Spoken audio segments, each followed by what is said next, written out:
Dr. B, my question will be about the recent episode Scott had after being stung by the wasp and the ensuing weirdness that happened after that and everything. And he wants to give you an update, but basically, um, he still can't go without Claritin and touch cold things and be in the cold after we tried it a few days. He can go about a day. It's weird. And I guess we're both like, how long do we think this will work? There's no answer, but it's just so crazy. And but just the weirdest way that happened. So yeah, I guess Oh, that's my question is how should he doesn't want to have to be on Claritin long term. And we were doing the ginger and the quercetin too. yeah.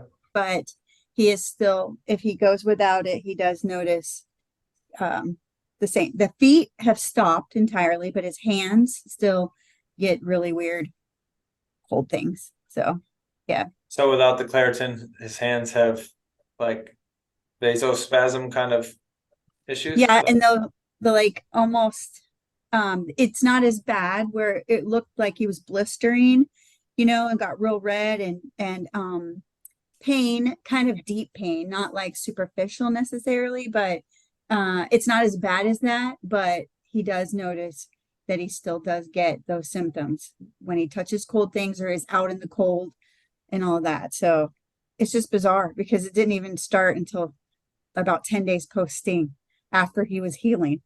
Yeah. So it was, And then the hands, the cold blistering, deep pain, that's without Claritin, or if he yeah, touches cold things. right. Without Okay. Claritin. Hmm. Okay. If he has Claritin, he can touch cold things Hmm. and it's no problem. No problem. Interesting. Hmm. Okay, well, if a supplement works or doesn't work, if a drug works or doesn't work, that's a clue, right? Right. And so Claritin being an antihistamine, um, would implicate histamine, right? And I'm going to throw this in there too because he also, this is, because it was such a weird thing. It was strange because he started to have itching feet first, and then also we went back to his parents' house, and after working with you, him being around their cat hadn't even bothered him in like a couple years. That started to bother him again. Funny, I know. And then his gut, he feels like it also messed up his gut because he's just struggled to be regular, and he just feels wrong ever since this happened. Okay. So Yeah, those are unfortunate for him, but mhm, helpful for the learning. right, So thanks for sharing that. sure, Um, and give him a big hug for me. I will. Um, so yeah, so you know, the Claritin helping suggests significant histamine involvement. Hmm. And histamine, if you go and Google histamine intolerance symptoms, you'll get a list that's very, very long. And so, I say that to say that histamine has the potential to impact many body systems and create many symptoms. And we've made many videos on histamine in the past, so I can link to a couple of them here, or you can check the YouTube channel for them. Hmm. But if we look at this, the Claritin is the obvious piece that helps. So that the impact of that on histamine would be, would implicate histamine for us. The past cat allergy, well, allergy, by definition is an IgE immune response, and the Hmm. IgE antibodies are tied to the histamine response. So allergies are a histamine response. And so we had worked together. He gets healthier. His allergies don't bother him anymore. And it's been a couple of years. And then you have a new kind of offensive experience. And that drives recurrence now of the cat allergy. The cat now bothers him going to, was it your in-laws, his parents' Hmm. house? His Okay. parents, yeah. Yeah. And so that's interesting. And speaks a little bit to what's happened immunologically with him. The GI upset, if we're looking at it from a histamine perspective, histamine can drive IBS type symptoms, whether that's diarrhea or constipation. Histamine is known to drive GI pain, and maybe some of the deep pain that you mentioned over here can be driven by histamine. Blistering, histamine contribution.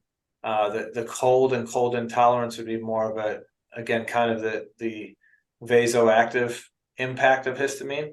And so cold, you would think of more of a vasoconstriction, so tightening of vessels, so you're not delivering blood as well to the extremities as you would like. And so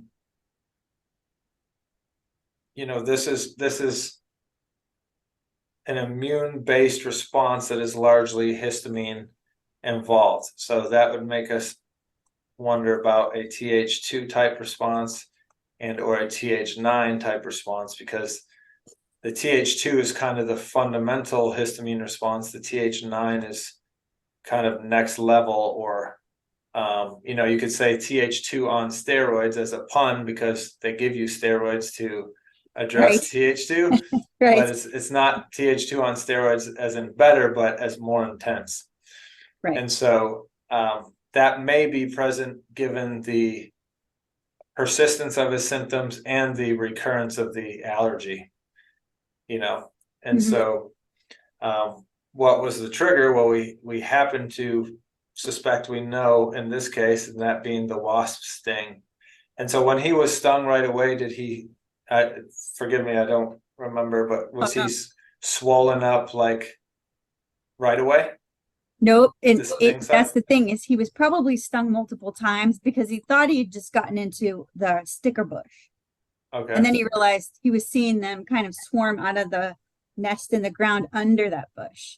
And so he felt it a couple different times thinking it was the bush. Then he saw the wasps, and then, you know, he went running, and he didn't ever swell up anywhere. In fact, he was actually pretty surprised that it was, because he doesn't remember ever being stung before.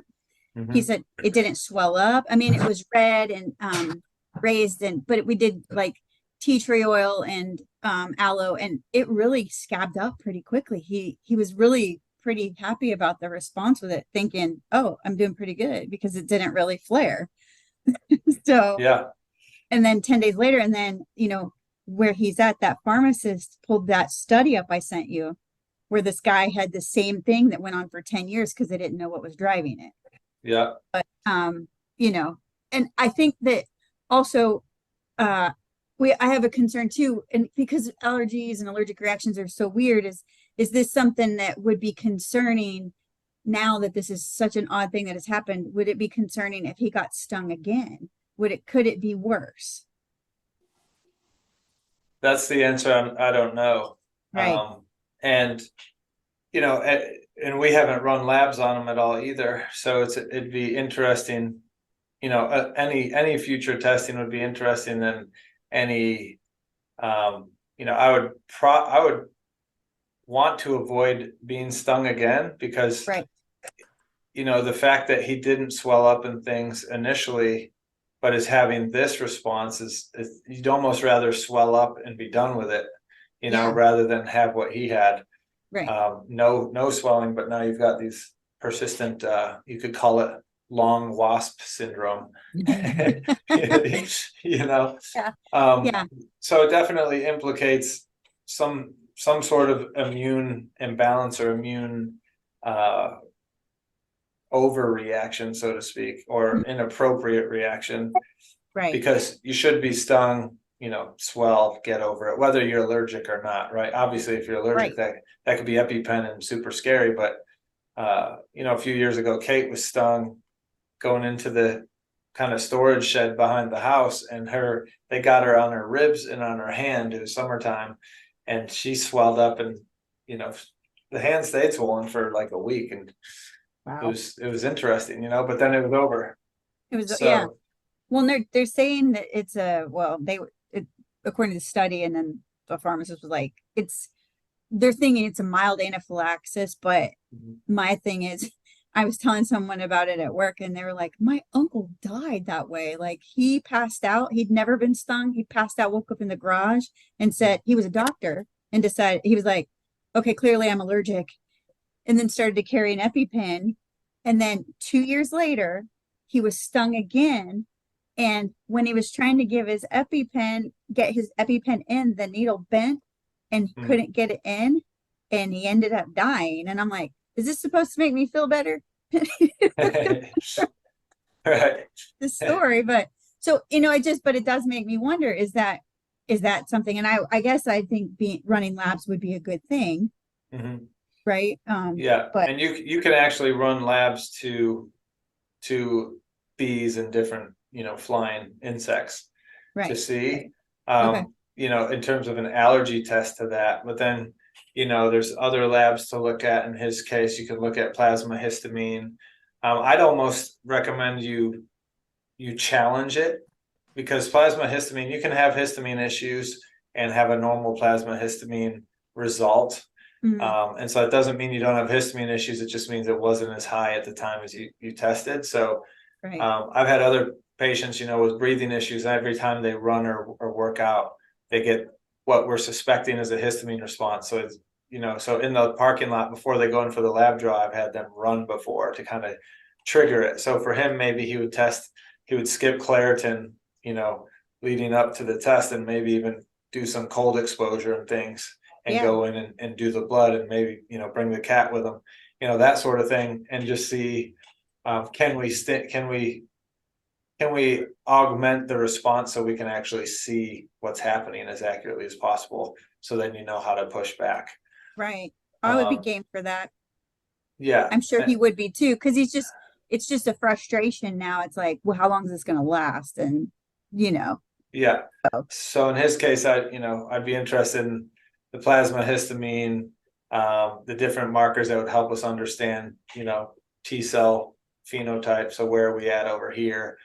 Um, the allergy, we could look at the cat allergy, see what that titer's like now, and then you can run obviously the bee and wasp um, allergy testing too, to understand his titers there, which should help you.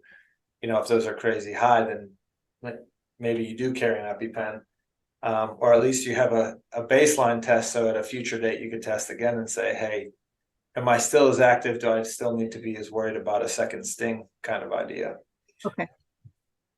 Um, and then those, the test results help guide what should we actually do clinically. Okay. I appreciate that very much. Yeah, good question.